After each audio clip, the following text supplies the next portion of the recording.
Hey, what is up guys? Today, we will review yung mga stocks na na-screen natin last time and also let us review and somehow analyze kung ano yung nangyari sa ating PSE for the last week. Alright, so maganda no?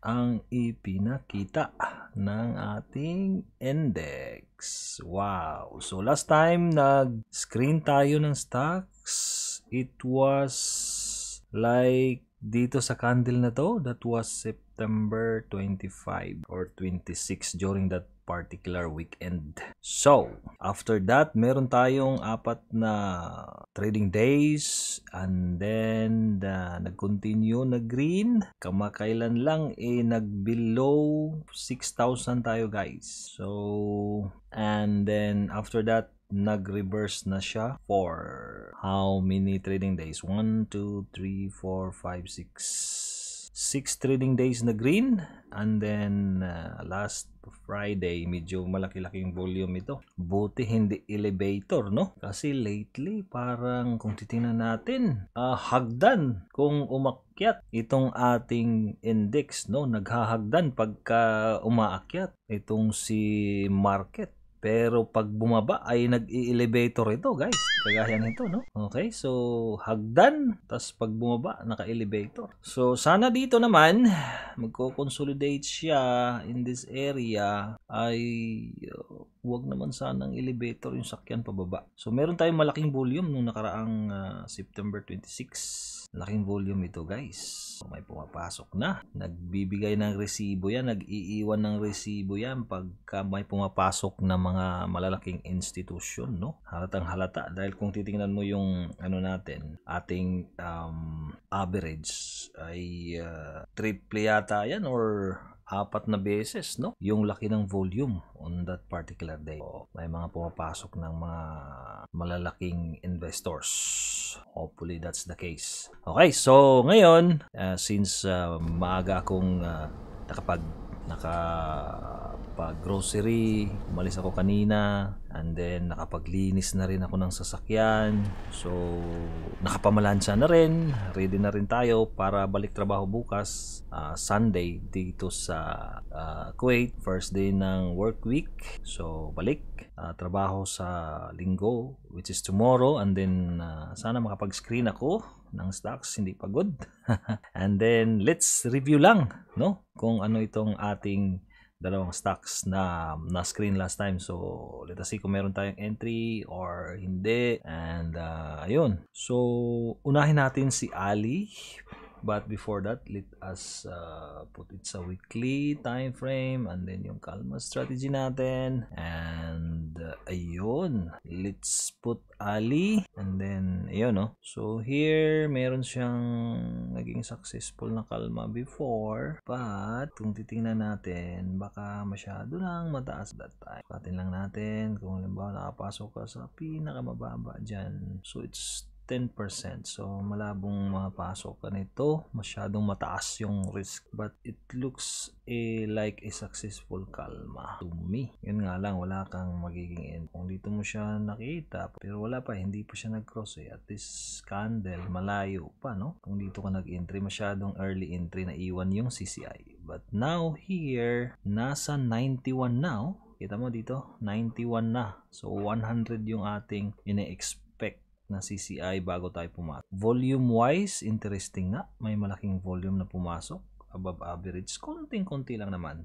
Above na siya last week. And then, so, basically, wala pang entry signal, no? Wala pa, hindi pa nag-100 Okay, so, medyo okay pa naman. Pasok pa sa ating risk tolerance. Okay, so, if we are going to look at the parameters para mag-entry tayo, first is yung price above Almaline. So, okay na tayo na yan. Goods na tayo. Pasok. Number 2 is yung CCI natin dapat above 100 or at least 100. So, hindi pa. So, yan na yung inaabangan natin, no? Na pumasok dyan. So far, hindi pa. Ayan. Wala pa. So, masyadong malabo. ay ating anuhan yung opacity natin, ating bigatan yung opacity. Hindi ganun kakapal din, no? Huwag natin ganyan. Wala pa. Now, gawin kaya nating puti, no? Para mas maganda. So, wala pa, no? Hindi pa pasok. Now, pagpuntahan naman natin ang pangatlong parameter is yung volume. Pasok tayo sa ganda ng volume, diba? Okay, so price, okay na tayo. Risk, pasok din ang risk tolerance. So, isa na lang talaga inaantay natin dito. Yung volume naman is maganda, above average at the same time. Of course, above din yan ng 1,000,000, no? So, naantay na lang talaga natin dito is mag-cross. So, and then enter it at least mga below 5% risk, no? So, abang-abang tayo. Then, yung support resistance naman, tinitingnan ko rin kung meron bang mamimit na resistance kaagad sa taas. So, in this case, ito somehow merong resistance, no? Kasi hindi siya makapagtuloy hanggang dito lang talaga siya. Ganon din dito, di ba? Nauntog rin dito sa level na to. Dito rin, ganon din. Di makausad. So, this one indicates a volume. So, merong konting momentum ito. Ngayon, saan siya potential na mauntog? So, yung pinakamalapit na kung saan merong resistance. Ito, pinakauna, no? Dito nag-support becomes a resistance now. So, pag sukatin naman natin yan, kung halimbawa naka-entry tayo dito, merong 5%, no? Tapos ang nire-risk natin ay 5% din. Parang 1:1 no? So, hindi ideal talaga. Masyadong, yung risk reward mababa. Dapat mga man lang, no? Mga 10%, 1:2. Pat man lang umabot dito, guys, bago mauntog, no? Kung sakali itong area na to. Pero yan yung congestion area So, kung ako, to be safe, minsan nilalagay ko sa pinakamalapit na resistant areas. Kasi pagka umano ng konti, magsisigsag ng konti, magko-consolidate within that area, ay tinatamad na kagad ako. So, ganun ako, impatient ako minsan. Yan yung profile ko as a trader. So, yan ginagawa ko. Okay, so yan yung analysis natin. Kunting-kunti na lang, baka next week or on Monday by magiging 100 na yan.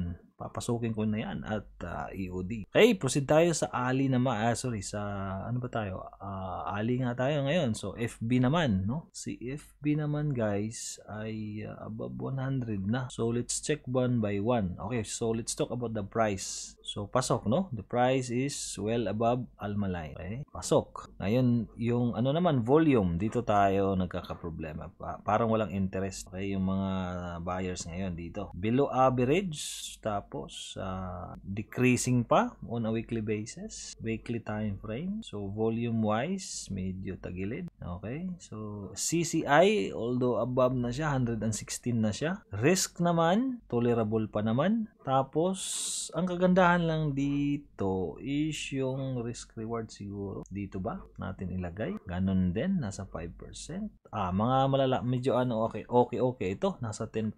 Kasi meron siyang area na kung saan tinatawag nating area of least resistance, no? Tingnan mo, linis niyan So pag na-break niya itong resistance na to dito, maaring smooth yung akyat niya. Elevator yung sasakyan niya paakyat kasi walang harang Okay, so yan yung nakikita ko dito. Kaya lang may mga areas na or parameter na hindi pasok. Volume, hindi ganun kalaki. CCI, although nandyan siya nag-hover above 100, yung ko lang dito is yung volume, no? Hindi pa nagpi-pick up. Tsaka nagfa-flat siya. So this is an indication na parang pantay yung sellers tsaka rito, buyers. Kasi spinning top ba tawag nitong candle na to? So, ayan. So, that's it, guys. And tomorrow, let's try to screen kung madagdagan itong ating mga stocks na na-screen last week. So, let us see kung may dagdag. That's all for this video. Thank you so much for watching. I will see you guys next time.